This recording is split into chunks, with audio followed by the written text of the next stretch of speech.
termes de sûreté, de sécurité, c'est des thématiques qu'on veut nous aborder avec prestige, lors des séminaires, lors des formations. Aujourd'hui, on veut vraiment booster cette information. Est-ce que tu penses que de ton point de vue, hein, est-ce que tu penses que les entreprises sont réceptives à ça aujourd'hui, ou elles doivent l'être? On va dire ça comme ça. Alors, je l'ai dit en off tout à l'heure, il y a des gens intelligents qui sont à différentes fonctions dans des institutions publiques et dans des entreprises privées. Et puis, il y a malheureusement aussi tous ceux qui se croient intelligents. Avec cela, c'est difficile. Il faut une stratégie de communication, de sensibilisation. En fait, il faut, je pense parfois, mettre sous le nez de certaines personnes des réalités, de sorte à créer le besoin, qui n'apparaît pas immédiatement.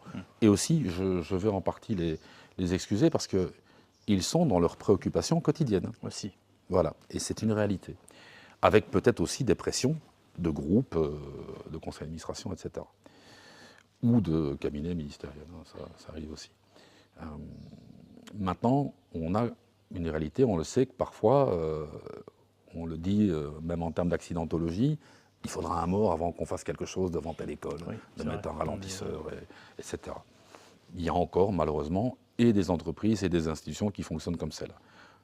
Donc je pense qu'il faut une communication assez large, parce que, puisque dans chaque entreprise et dans chaque institution, il y a différentes couleurs de personnalité, selon, et c'est ce que j'ai toujours fait, d'utiliser plusieurs axes de communication et d'information, on peut aller toucher telle ou telle personne dans une entreprise ou dans une institution.